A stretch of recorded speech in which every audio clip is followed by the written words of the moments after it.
வணக்கம். எங்கடைய ஆக்களை என்ன சொல்றேன்னு தெரியல. தலைவர் உயிரோடு இருக்கேக்கல, ஐயோ அவர் செய்யற சரியில்லை, அவர் நீதியா செய்யறாரு இல்லை, ஜனநாயகமா செய்யறாரு இல்லை, அது செய்கிறார், பலவந்தமா செய்கிறார், நீதி இல்லை, நேர்மை இல்லை, இப்படி பல குற்றச்சாட்டுகள். ஐயோ புலி அப்படி செய்யுது, புலி இப்படி செய்யுதுன்னு குற்றச்சாட்டுகள். அப்போ ஒத்துழைக்கிற இல்லை.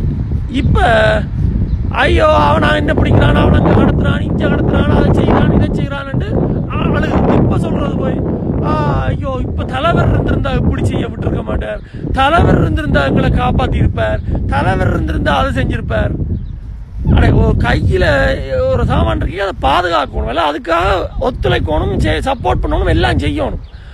அதை விட்டுட்டு இந்த அரசனை நம்பி புருஷனை கைவிட்டுற மாதிரி இப்போ எல்லாம் முடிஞ்ச பிறகு இப்போ அழுகிறது. தலைவர் இருந்திருந்தா செஞ்சிருப்பார், தலைவர் இருந்திருந்தா காப்பாற்றிருப்பார்.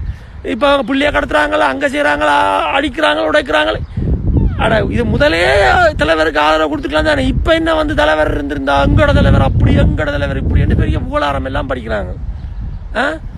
இப்போ அப்பவே அந்த மொத்த தமிழர்களை ஆதரித்து முழு போராட்டத்தில் இறங்கி இருந்தா வென்றிருக்கலாம். அப்போ ஆதரிக்கையில் தண்டலாம், ஐயோ நாங்கள் இப்படி இது வன்முறை அது இதெல்லாம் சொல்லி கூட சத்தம் பண்ணாமல் இருக்கிறது, இப்படி எல்லாம் செய்யக்கூடாதுன்னு சொல்லி போட்டு இருக்கிறது. இப்போ அந்த குத்துது கூட இதுன்னு சொல்லி இருக்கிறது. என்ன சரிங்களோ தெரியல தமிழாக்கள்.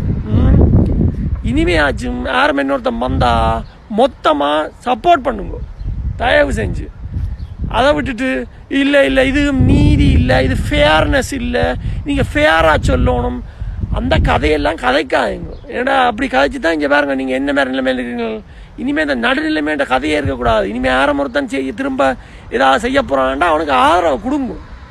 இந்த நடுநிலைமையெல்லாம் வேணாம். ஒன்றில் நீ தமிழன்ற பக்கம் நிற்கணும், எல்லாம் தமிழுக்கு எதிரியாக நிற்கணும். இந்த நடுநிலைமை, ஜனநாயகம், ஃபேர்னஸ் அதெல்லாம் வேண்டாம். நீதி